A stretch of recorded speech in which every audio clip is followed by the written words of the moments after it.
Hello friends, as you know I'm in Burundi. This is Gitiba in Kirundi language.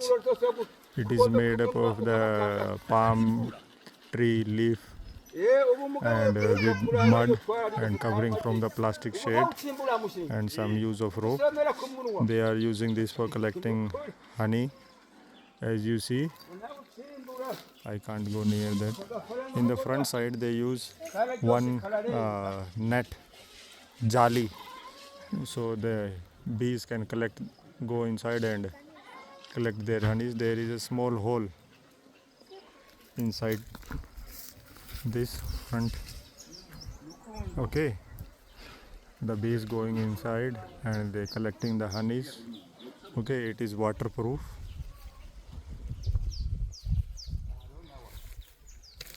It is like this.